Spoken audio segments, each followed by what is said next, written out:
안녕하세요. 방가루 방가방가 하이엄. 통증 때문에 아파서 아야야 하면서도 굳은 의지로 작업을 하다가 2주 만에 돌아온 김셀이에요.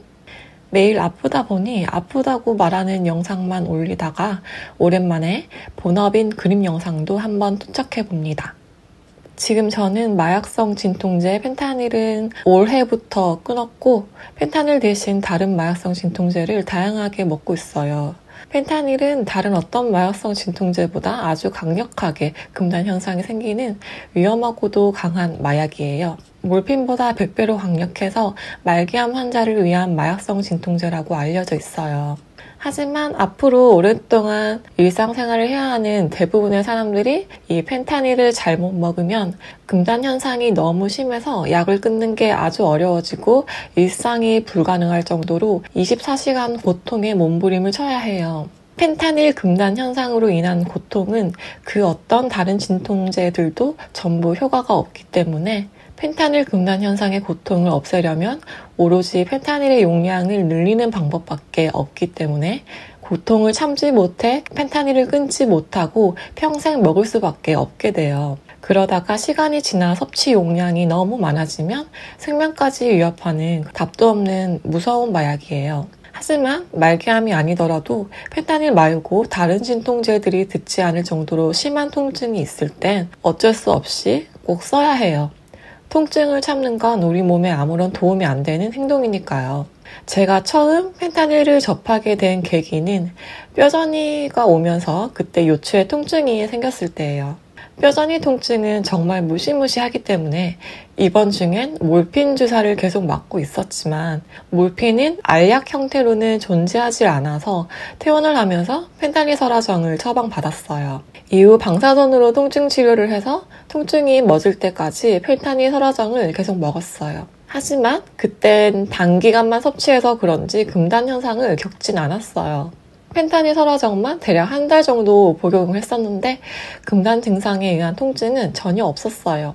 그런데 2, 3년 전부터 배 통증이 너무 심각하게 심해져서 다시 펜타닐 설화정을 먹기 시작했는데 그때 이후 설화정은 속효성이라서 중독성이 강하다고 서방형 제제인 펜타닐 패치를 위주로 사용하라고 하시며 패치를 처방해 주셨어요.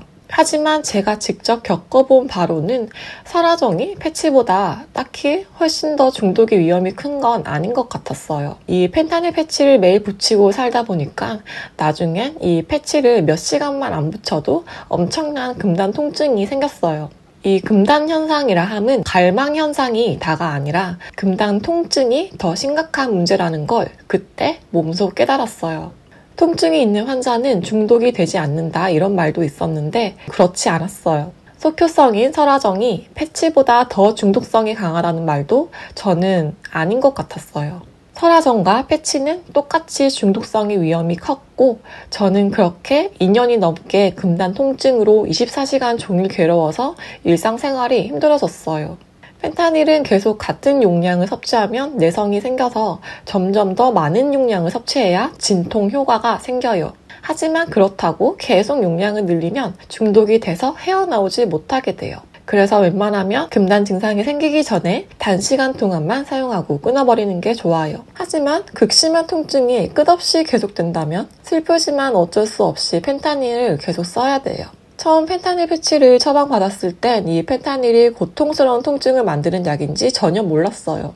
병원에선 펜타닐을 계속 복용하면 갈망 현상이 생긴다고는 했지만 금단 통증이 생길 거라는 말은 저는 듣지 못했어요. 하지만 제 경험으론 이 갈망 현상은 딱히 큰 문제가 아니었고 의지만 있으면 되는 문제라서 간단한 그런 문제였지만 금단 현상으로 인한 이 통증은 의지와는 전혀 상관없이 너무나도 참기가 힘들어서 그동안 고통스러움 때문에 정말 많이 울었어요. 혹시나 저처럼 통증 때문에 어쩔 수 없이 펜타닐을 써야 할 상황이 생긴 분이 계시다면 이런 제 경험을 참고하시면 좋을 것 같아서 이렇게 얘기를 해봤어요. 지금 저는 7개월 전에 펜타닐을 아주 어렵게 끊었지만 아직까지도 금단 통증이 남아있어서 매일매일 이 금단 통증을 견디면서 생활을 하고 있어요. 그래도 시간이 지날수록 이 금단 통증도 아주 서서히 약해지고 있기 때문에 희망은 보여요. 사실 저는 이 통증이 너무 괴롭다 보니까 이 통증이 영원히 사라지지 않을까봐 너무 무서웠어요. 그래서 이 금단 통증 때문에 펜타닐 용량을 늘려서 이 통증을 없애면 그 잠깐 동안은 통증이 없어서 너무 행복하지만 이러다간 평범한 일상을 영원히 못 누리게 될 것 같았고 되돌릴 수 없는 영원한 고통 속에 살게 될까봐 무서워서 정말 힘겹게 끊었어요. 마약성 진통제 펜타닐은 금단 현상이 시작되고 나면 정말 고통스럽게 참기 힘들어지는 그런 위험한 약이니까 영원히 먹을 계획이 아닌 분이라면 꼭 단기간만 복용하시고 빠르게 끊어내시길 바래요. 하지만 통증이 극심하신 분들에겐 꼭 필요한 귀한 약이라는 점도 알아주세요.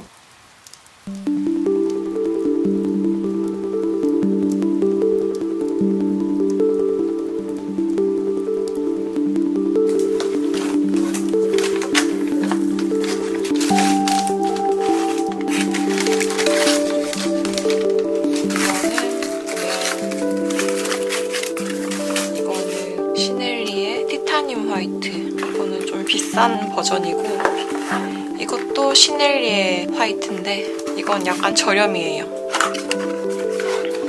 근데 이거는 속건성 빨리 마르는 물감. 처음에 좀 빨리 작업을 해야 될 때 이 물감으로 작업하면 좋겠죠. 징크 화이트고 이게 티타늄 화이트인가 봐요.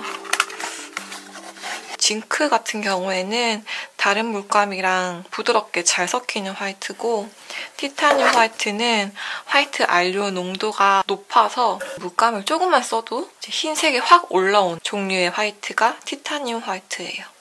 보통 평소에는 티타늄 화이트를 많이 써요. 징크보다는. 비싼 화이트는 상자도 좋아 보이네.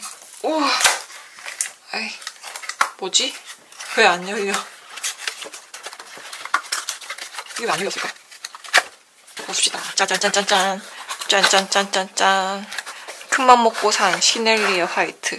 요렇게 생겼군요. 요렇게 세 가지 화이트 물감을 샀습니다. 무거워. 붉은색 물감도 하나 샀고요. 색깔 괜찮고요. 뚜껑이 잘 닫히는지도 중요해요. 유화 물감은 뚜껑 열고 닫고 할 때가 되게 자주 있기 때문에. 이거는 프레쉬 틴트라는 색깔. 이런 색깔이네요. 약간 겉도네. 그래도 깔끔하게 딱 닫히긴 합니다. 큰 물감을 사면 작은 물감보다 가격 대비 용량이 많이 들어있긴 한데 한 번에 이렇게 물감을 짤 때마다 물감이 무거워서 힘들어요. 티타늄 화이트도 기본적으로 하나 샀어요. 이렇게 티타늄 화이트. 이거 티타늄 화이트도 안료에 어떤 오일을 섞었는지가 중요하거든요. 특히 화이트는 린시드 오일을 배합한 물감인 경우에는 나중에 황변 현상이 심하기 때문에 잘 확인해보시고 린시드 오일 말고 해바라기 씨유 아니면 뭐 뽀삐유 이런 오일을 혼합한 화이트 물감이 황변 현상이 덜하고 괜찮거든요. 그래도 조심히. 오, 이렇게 포장이 깔끔하게 잘 돼 있어서 잘 될 것 같아요. 요 옆면 굵기가 얇은 게 좋더라고요. 괜히 이게 굵으면 뻣뻣하기만 하고 작업할 때 좀 느낌이 안 좋고 텁텁하게 나오고 그렇더라고요. 이것도 되게 괜찮다. 탄력도 좋고. 또 너무 좋아요, 붓이. 아주 잘 쓸 것 같아요. 잘 쓸 것 같아요. 으짜짜짜. 무거워. 이렇게 다음에 한번 써볼게요.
음.